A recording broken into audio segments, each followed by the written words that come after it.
Avec vous. Et avec votre esprit. Bonne nouvelle de Jésus-Christ selon saint Matthieu. Gloire à toi, Seigneur. Jésus était né à Bethléem en Judée, au temps du roi Hérode le Grand. Or voici que des mages venus d'Orient arrivèrent à Jérusalem et demandèrent « Où est le roi des Juifs qui vient de naître? Nous avons vu son étoile à l'Orient et nous sommes venus nous prosterner devant lui. » En apprenant cela, le roi Hérode fut bouleversé et tout Jérusalem avec lui. Il réunit tous les grands prêtres et les scribes du peuple pour leur demander où devait naître le Christ. Il lui répondit à Bethléem, en Judée. Car voici ce qui est écrit par le prophète. Et toi, Bethléem, terre de Juda, tu n'es certes pas le dernier parmi les chefs-lieux de Juda, car de toi sortira un chef qui sera le berger de mon peuple, Israël. Alors Hérode convoqua les mages en secret pour leur faire préciser à quelle date l'étoile était apparue. Puis il les envoya à Bethléem en leur disant « Allez vous renseigner avec précision sur l'enfant, et quand vous l'aurez trouvé, venez me l'annoncer pour que j'aille moi aussi me prosterner devant lui. » Après avoir entendu le roi, il partit. Et voici que l'étoile qu'ils avaient vue à l'Orient les précédait, jusqu'à ce qu'elle vienne s'arrêter au-dessus de l'endroit où se trouvait l'enfant. Quand ils virent l'étoile, ils se réjouirent d'une très grande joie. Ils entrèrent dans la maison, ils virent l'enfant avec Marie sa mère, et tombant à ses pieds, ils se prosternèrent devant lui. Ils ouvrirent leurs coffrets et lui offrirent leurs présents, de l'or, de l'encens et de la myrrhe. Mais, avertis en songe de ne pas retourner chez Hérode, ils regagnèrent leur pays par un autre chemin.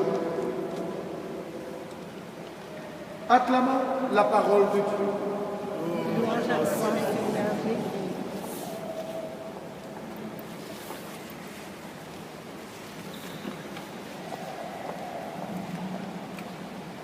Épiphanie du Seigneur, manifestation du Seigneur. Dieu se révèle. Il se révèle aux nations, aux païens. Qu'est-ce que cela veut dire pour nous aujourd'hui? C'est une révolution.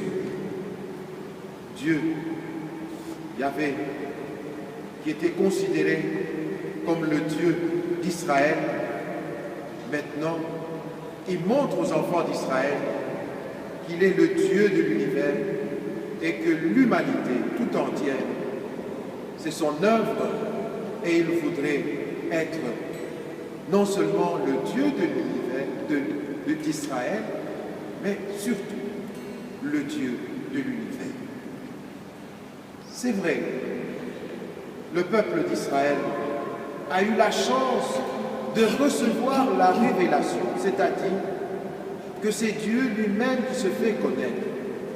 Dieu, il est grand. Il est au-delà de ce qu'on peut penser de lui. Et pour le connaître, il y a deux possibilités. Une possibilité qui est limitée, c'est la possibilité de notre raison. Et cette raison ne sait pas aller plus loin, parce que cette raison se limite au niveau des créatures. Mais Dieu est au-delà, et voilà que lui, il a choisi un peuple, il s'est révélé, c'est-à-dire qu'il s'est donné à connaître. Il a dit au peuple, voilà, je suis celui qui suis, je suis Yahvé, je suis le Dieu qui est lent à la colère, plein d'amour et de vérité. C'est un Dieu qui, petit à petit, a aidé le peuple à connaître qui il est. Mais les autres nations, ils avaient seulement la possibilité de le connaître par la raison. Et là, nous avons le cas des grands savants qui étudient les astres et qui ont trouvé qu'il y avait quelque chose d'extraordinaire. Une étoile, mais cette étoile, avec leur étude, ils ont vu que ça les conduisait vers un roi des Juifs, mais exceptionnel. Et voilà qu'ils se mettent en marche. Ça va attirer notre attention. Les mages se sont mis en marche. Ils se sont déplacés de leur lieu vers le lieu où devait naître, où est né l'enfant roi des Juifs. Comme nous aujourd'hui, nous pouvons dire, mais un roi, il se trouve dans une capitale, ils arrivent à Jérusalem. Mais constatez que l'étoile a disparu pour laisser place à une autre lumière, une lumière divine, une lumière qui va dire, oui, moi je sais avec précision où va naître l'enfant. Mais en posant cette question, les mages bousculent un peu l'imagination des Juifs, et spécialement du roi Hérode. Ils pensaient qu'il était seul roi. L'histoire nous raconte comment il était un roi despote et tout concurrent passé par l'épée. Il a tué tous ceux qui prétendaient soit le remplacer. Et alors, on vient annoncer à ce roi qui est jaloux de son pouvoir, qui a un enfant qui est déjà né, mais nous ne savons pas où il est né. Alors là, si le peuple avait peur, il s'imaginait, comme il a fait avec d'autres, cet enfant va mourir. Nous connaissons l'histoire. Mais hélas, grâce à Hérode, les mages ont su avec exactitude, au moins la région, Bethléem. Mais il devait arriver à Bethléem, où il y avait plus ou moins 1000 habitants en ce moment-là. Mais pour savoir à Bethléem où, l'histoire raconte, le récit nous dit, l'étoile est apparue. Et je m'arrête là pour dire, tout être humain est doté d'une raison, mais la raison ne suffit pas. Aujourd'hui, nous avons des scientifiques qui prétendent justifier l'univers avec uniquement la raison. Mais là où ça devient intéressant, c'est qu'ils disent qu'il y a eu un Big Bang. Mais on dit, ok, nous vous accordons qu'il y a eu un Big Bang. Mais avant ça, explique-nous un peu avant. Ah ben oui, c'est le début du temps, mais avant le début du temps. Et là, c'est l'éternité. Et cette éternité, la science a des limites, ne sait pas aller plus loin. Et pour nous chrétiens, pour nous croyants, nous n'avons pas besoin seulement de la raison, nous avons besoin aussi de la révélation, une partie qui nous dépasse. Nous avons besoin que Dieu vienne pour nous dire qui il est, et alors qu'il peut même nous dire que ce monde a été créé. Si la science explique le comment, mais la science ne pourra pas expliquer le pourquoi, et le pourquoi en deux mots. Pour quel objectif? Si Dieu a créé le monde, c'est pourquoi. Et pourquoi? Parce que Dieu seul peut justifier pourquoi nous sommes là.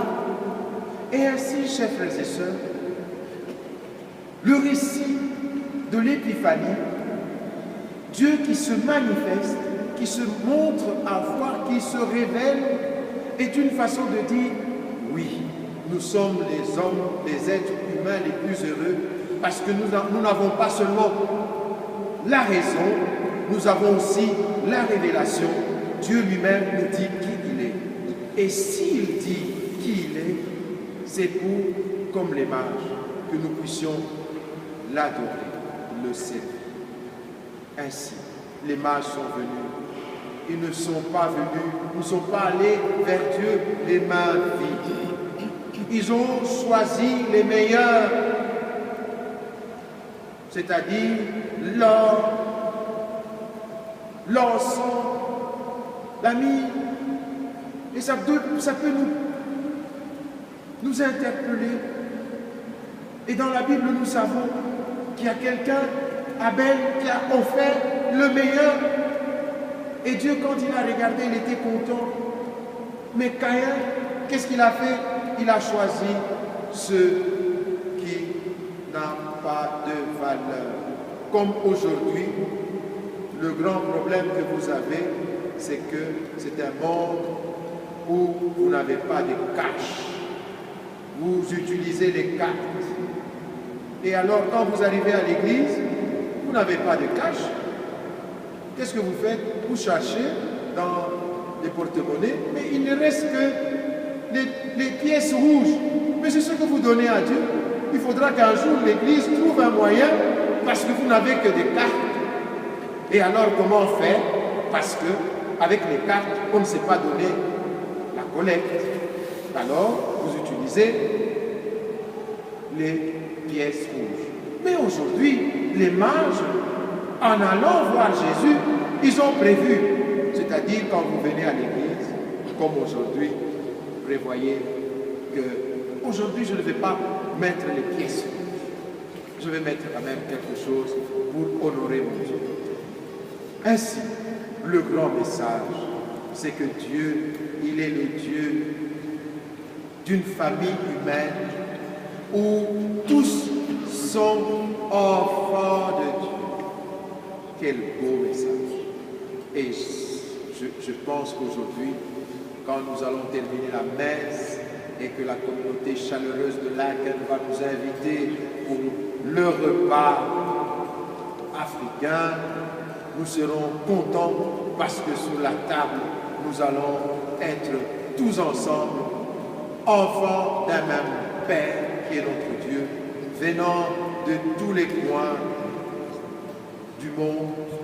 Alors là, nous allons déjà vivre l'épiphanie, c'est-à-dire le moment où Dieu dit « Je suis le Dieu de l'univers » et l'humanité, la grande famille humaine, c'est une famille.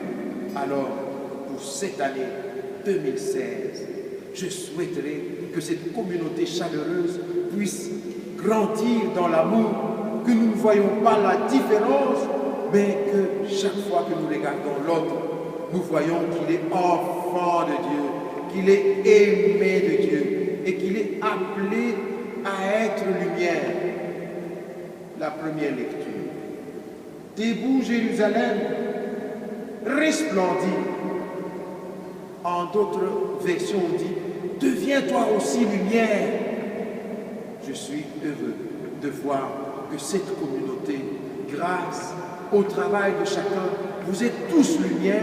Et si les gens viennent vers Jésus, souvent ils suivent l'étoile.